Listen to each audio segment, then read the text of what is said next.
Iranian dictators collapse at midnight after hiding victims during a night that exposed what Tehran tried to keep behind bars, away from cameras and drowned out by the noise of the attacks.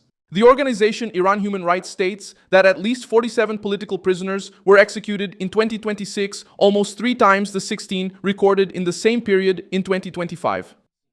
The war served as cover for the regime to accelerate convictions, pressure families, restrict information, and withhold some bodies from relatives.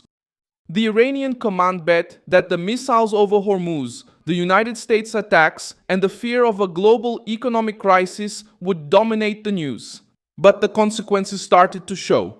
While Donald Trump was ordering new attacks, pressuring the defense industry, and saying that Iran would be defeated soon, reports of secret executions returned to the center of the discussion. We started a dry hunger strike. We protested against the death sentence.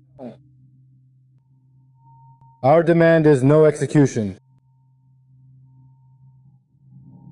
Hunger strike. Say no. A strike during which 7 of the boys were taken away for execution today. We are against carrying out this execution. The regime that tries to sell resistance abroad but faces accusations of eliminating opponents inside prisons and using the conflict to hide its own weakness.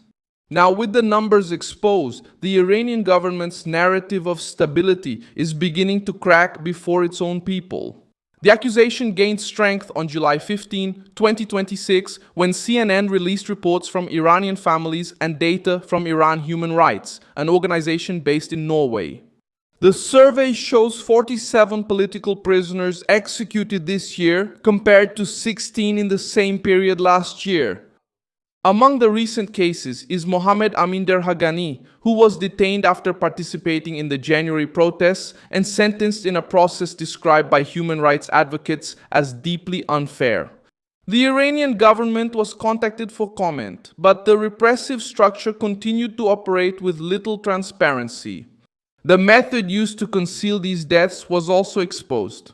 Since March, human rights groups have recorded executions almost daily, families being notified only after the death, pressure on relatives not to speak out, and cases where the bodies were not returned. At least 24 people had been executed during this period up until the beginning of May, 6 of them in just 2 days. The internet blackout imposed by the regime made it difficult to make calls, report abuses, and get evidence out, creating the darkness that Tehran's agents needed to act without oversight.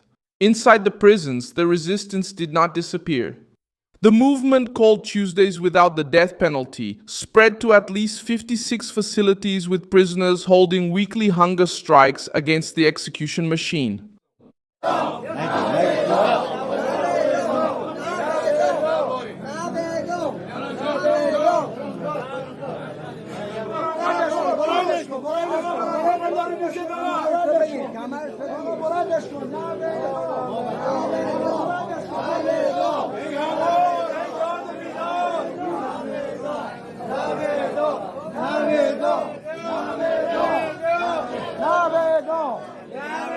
On the night of March 29, 2026, riot police stormed a wing of Gezel Rezar prison to remove 6 political prisoners. The others tried to prevent the transfer, were placed in solitary confinement, and in the following days, the executions of the 6 were announced. The dictatorship tries to control information because it knows that every name made public breaks the official version of normality. Donald Trump had promised support to the Iranians during the wave of protests, and now the pressure is back. The war dragged on, the economy suffered new shocks, and political prisoners remained vulnerable. Instead of treating the regime as a reliable partner, Donald Trump resumed military pressure. He stated in Pennsylvania that Iran would be defeated very soon and kept open the possibility of expanding operations. Flourishing, and soon we will have Iran defeated. They will be defeated very soon.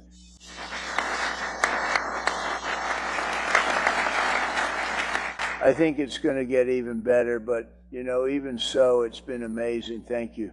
The July 15 attacks hit coastal defenses and military positions used in the dispute over the Strait of Hormuz, while Tehran retaliated against facilities linked to the United States in the region. Trump also called on the main defense manufacturers to speed up production.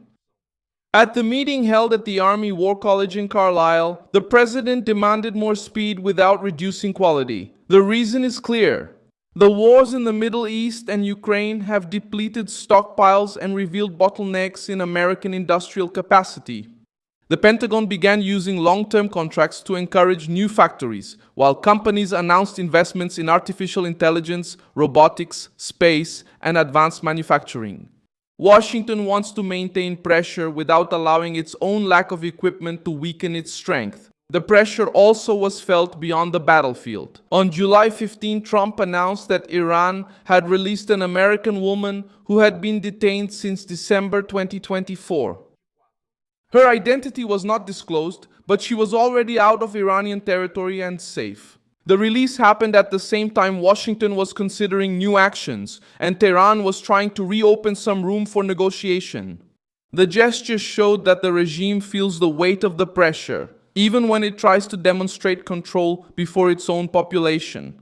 Robert Pape, a professor at the University of Chicago, presented a much darker prediction. He stated that the world economy is approaching a precipice and tried to compare Trump to Herbert Hoover. It's a matter of how bad it will be. It's not that it's not bad. Trump is going to become Herbert Hoover for sure.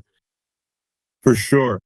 Hoover's name is associated with poverty and misery in the United States. That's right, exactly. And that's because it was also a global depression. It wasn't just in the United States. When Trump signed the Memorandum of Understanding, he said, our oil will run out in 4 weeks and I don't want to become Herbert Hoover. Well, Trump signed the Memorandum of Understanding and the oil wasn't released. But those oil reserves, Richard, are decreasing at the same rate as before.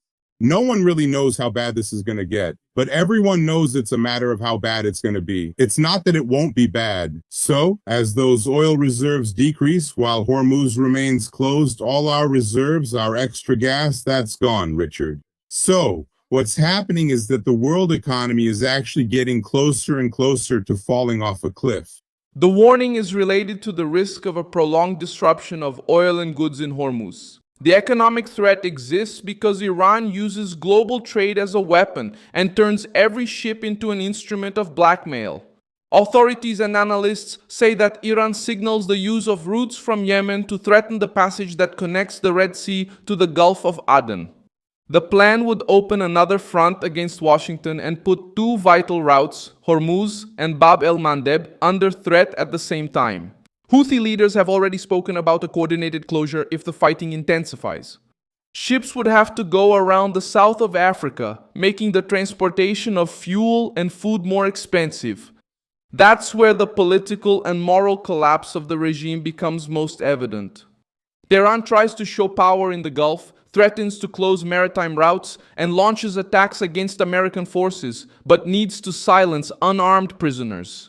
To maintain control within their own nation. Repression is not a detail separate from the war. It is part of the survival strategy of the Iranian leaders.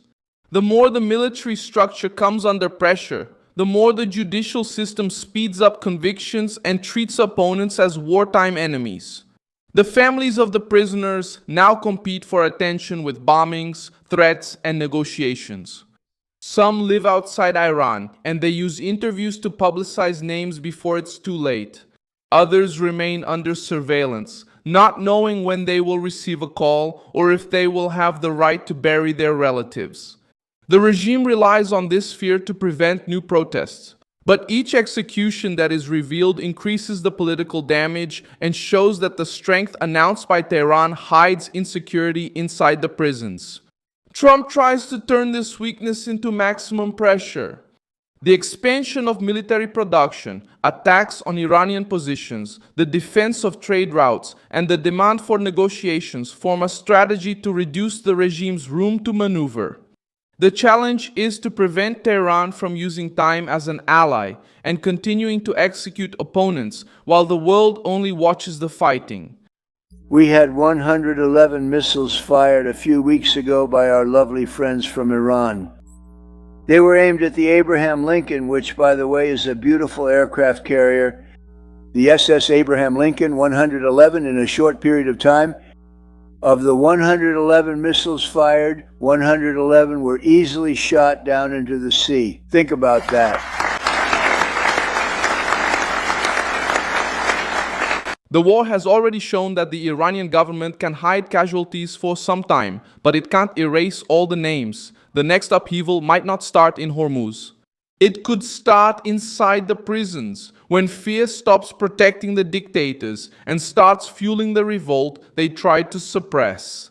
Thank you very much for watching this video until the end. Support our project and contribute financially through the PIX key that appears on your screen. We are an independent channel, focused on bringing you the truth. Your contribution helps us keep going.